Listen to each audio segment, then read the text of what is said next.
ఉమ్మడి చిత్తూరు జిల్లాలో మంత్రి పెద్దిరెడ్డి రామచంద్రారెడ్డి ఆయన కుటుంబ సభ్యులు చేసినటువంటి దౌర్జన్యాలు, దుర్మార్గాలు, అవినీతి గురించి ఎవరైనా ప్రశ్నిస్తే వాళ్ళ కుటుంబాలపై దాడి చేయడం, గంజాయి ముఠాలను, రౌడీ ముఠాలను ఎగదోసి వారి కుటుంబ సభ్యులను, వారిని అనేక కష్ట నష్టాలకు గురి చేయడం, తనకున్న అధికారాన్ని అడ్డం పెట్టుకొని పోలీసుల ద్వారా తప్పుడు కేసులు పెట్టించడం, వారిని జైల్లో పెట్టించడం, అనేక రకాలుగా వారిని హింసించడం అన్నది ఇన్ని రోజులుగా పెద్దిరెడ్డి రామచంద్రారెడ్డి చేసినటువంటి దుర్మార్గపు చర్యలు.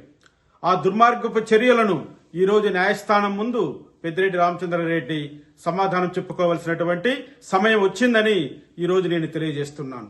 రాష్ట్ర అత్యున్నత న్యాయస్థానం ధర్మాసనం ఇచ్చినటువంటి నోటీసులకు నేను పెట్టినటువంటి కేసులో ద్వారకనాథ్ రెడ్డి అదేవిధంగా రామచంద్రారెడ్డి ఇద్దరు కూడా, పెద్దిరెడ్డి సోదరులు ఇద్దరు కూడా రాష్ట్ర అత్యున్నత న్యాయస్థానం ముందరు ఒక వారం లోపల హాజరు కావలసి ఉంటుంది.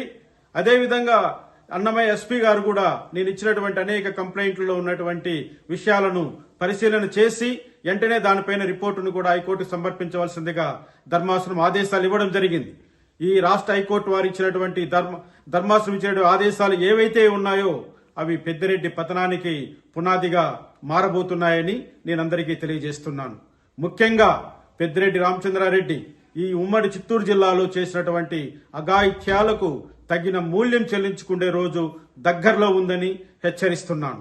ఎందుకంటే న్యాయస్థానాల్లో న్యాయం కొంచెం ఆలస్యమైనా కూడా చివరకు న్యాయమే గెలుస్తుందనే సిద్ధాంతం ఏదైతే ఉందో ఆ సిద్ధాంతం ఈ రోజు నా విషయంలో రుజువు కాబోతుందని నేను సవివరంగా ప్రేక్షకులకు తెలియజేస్తున్నాను.